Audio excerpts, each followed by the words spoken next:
South के सबसे बड़े सुपरस्टार जिसने अपनी एक्टिंग से करोड़ फैंस का दिल जीत लिया और अब वो पॉलिटिक्स की दुनिया में कदम रख चुके हैं। जी हाँ, मैं बात कर रहा हूँ थलापति विजय की।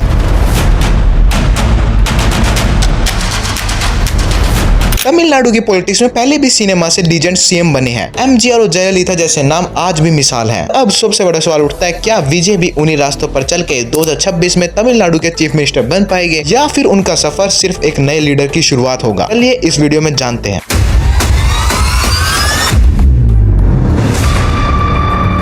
स्वागत है आपका इंटरव्यू में। मैं मानव शर्मा आज ये पूरा का पूरा मामला आपको बताऊंगा।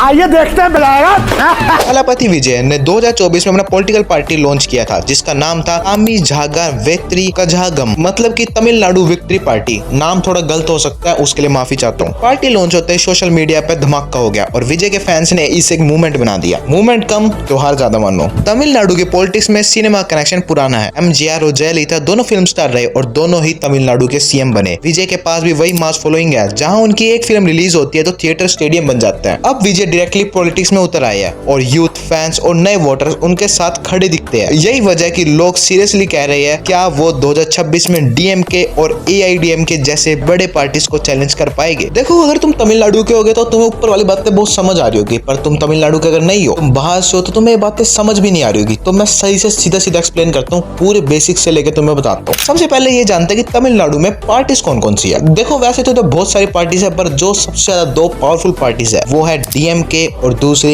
एआईएडीएमके। और उसके साथ तुम्हें एक चीज और बता दूं, जो एआईएडीएमके है उसमें से ज्यादातर तमिलनाडु के एक्टर्स ही सीएम बने हैं। और जो अब तक मैं नाम ले रहा था, एमजीआर, जयललिता, वही तमिलनाडु के बहुत पहले एक्टर्स थे, बहुत ज्यादा फेमस एक्टर्स थे। जो एमजे रामचंद्रन थे, उनकी लड़ाई होगी थी जब वो डीएमके में थे, तो उन्होंने एआईडीएमके पार्टी बनाई थी और ये पहली बार 1977 में सीएम बन गए थे। उसके बाद कभी डीएमके बनी, कभी एआईडीएमके बनी। फिर आती है एक और एक्ट्रेस जो तमिलनाडु की फेमस सीएम से जानी जाती है। आपने इनका नाम जरूर सुना होगा, जयललिता। याद नहीं आ रहा ना? मैं बात कर रहा हूँ अम्मा की, जो बहुत ज्यादा तमिलनाडु में फेमस थी। इनकी डेथ हो गई थी शायद 2016 में हुई थी। और ये ऐसी सीएम थी कि 4 से 5 बार तमिलनाडु की सीएम बनी थी। मतलब आप सोच लो, बहुत फेमस थी तमिलनाडु के अंदर। अभी जो प्रेजेंट सीएम है तमिलनाडु के, वो है एमके स्टालिन। और मैं बता दूं, वो डीएमके पार्टी से आते हैं। पर देखो, अब तुम कह रहे हो यार ये बातें हमें क्यों बता रहे हैं, हमें तो ये बताओ कि सीएम बने या क्या नहीं। मैं तुम्हें ये सारी बातें इसलिए बता रहा हूँ कि मैं तुम्हें एक चीज दिखा सकूं कि तमिलनाडु में पहले भी बहुत सारे एक्टर्स सीएम बने हैं। क्योंकि ना लोगों के मन में सवाल होता है कि भाई तमिलनाडु क्या आपका पसंद करे या ना करे। तो इससे एक बात सीधा समझ आती है कि तमिलनाडु के लोग एक्टर्स को सीएम बनाना चाहते हैं। मतलब कि उन्होंने बनाया है बहुत पहले भी। और अभी मैंने बहुत सारे इंटरव्यूज देखे तमिलनाडु के लोगों की, तमिलनाडु के पॉलिटिशियंस की, तो उन्होंने एक बात कही कि थलापति विजय को कुल भी पॉलिटिकल एक्सपीरियंस नहीं है। मैं उनको एक बात बताना चाहता हूँ कि जो ये दोनों पहले एक्टर्स बने थे, उनको भी पॉलिटिकल एक्सपीरियंस नहीं था। वो भी सीधा पहली बार में सीएम बन गए थे। मैंने तुम्हें पहले बहुत चीजें बताई, हिस्ट्री बताई।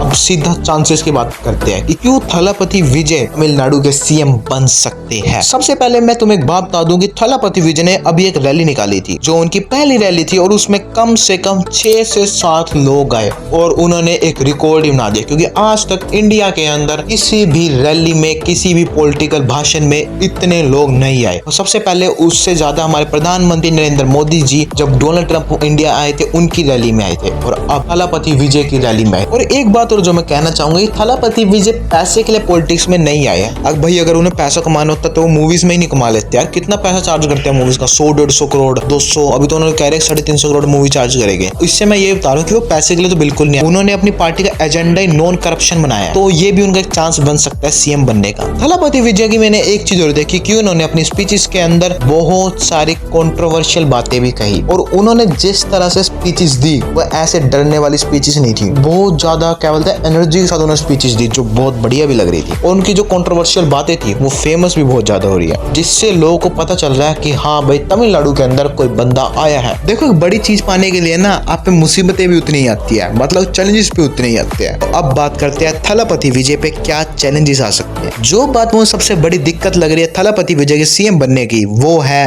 MK Stalin. मतलब कि ऐसे नहीं, देखो जो MK स्टैलिन है वो बहुत बढ़िया सीएम है। मैंने जब तमिलनाडु के लोगों से बातें करी तब पता चला कि MK स्टैलिन कोई छोटे मोटे सीएम नहीं है, उनको पसंद भी बहुत ज्यादा किया जाता है और वो अपने स्टेट की प्रोग्रेस के लिए दिन रात काम कर रहे हैं। तो मैं ये बता दूं कि अगर आप पॉलिटिक्स में जाना चाहते हो, पहले आपके ओपोनेंट ऐसे वीक होने चाहिए तो एकदम आप बन जाओगे। जो उनके ओपोनेंट्स हैं वो ही बहुत खतरनाक है, मतलब पावरफुल है, ये लगा लो। दूसरी जो मुश्किल होगी वो होगी नो एक्सपीरियंस। अब तक जितने भी सवाल उठे हैं थलापति विजय पे वो ये उठे कि इनका एक्सपीरियंस नहीं है तो एकदम सीएम की कुर्सी कैसे संभाल पाएंगे। और पहले भी ये चीजें हुई है कि एकदम बंदा सीएम बन जाए, तो इतनी मतलब कि ये चैलेंज नहीं रहेगा थलापति विजय के लिए। तीसरी मुश्किल जो उन्होंने खुद अपने लिए करी है वो है उनका जो एजेंडा बनाया अलायंस ना बनाने का। क्योंकि मैंने अब तक जितने भी ज्यादातर मैंने देखा गवर्नमेंट देखी तो ज्यादातर देखा कि स्टेटों में ना अलायंस बना के लोग गवर्नमेंट बना देते हैं, पर थलापति विजय ने कहा मैं अलायंस ही नहीं बनाऊंगा क्योंकि ये थोड़ी सी दिक्कत कर सकता है। और भी बहुत सारे पॉइंट्स है पर ये मेन पॉइंट है, ज्यादा वीडियो लंबी करने का कोई फायदा भी नहीं है। अब सीधा क्वेश्चन आता है 2026 में क्या विजय सीएम बन पाएंगे? अगर पब्लिक का क्रेज, यूथ का सपोर्ट और उनकी पार्टी का ऑर्गेनाइजेशन सही ट्रैक पे गया तो वो डेफिनेटली एक बड़े कंटेंडर बनेंगे। हो सकता है कि पहले इलेक्शन में वो ना बने, लेकिन उनकी पार्टी तमिलनाडु की पॉलिटिक्स में थर्ड फोर्स जरूर बनेगी और शायद सेकंड फोर्स भी बन सकती है। और ये बात तो पक्की है, वो एक न एक बार तो तमिलनाडु के सीएम जरूर बनेंगे और ये 2026 डिसाइड करेगा। देखो ये सारे मेरे ओपिनियन है, कोई फैक्ट्स नहीं है, कोई रियल नहीं है, ये सिर्फ ऐसे ही है और इसको दिल पे भी मत लेना। और हाँ, अगर आपको कुछ भी इसमें गलत लगा हो तो मेरे को कमेंट में लिख के जरूर बताना भाई ये चीज आपने गलत बताई, तो हम उसको आगे इंप्रूव करेंगे। और हाँ, सबसे इंपॉर्टेंट बात, बॉलीवुड और साउथ की हर बड़ी खबर के लिए चैनल को सब्सक्राइब करना मत भूलना और वीडियो को लाइक भी कर लेना क्योंकि इससे हमारा हौसला बढ़ता है। ठीक है, फिर मिलते हैं अगली वीडियो में। Bye bye, Tata.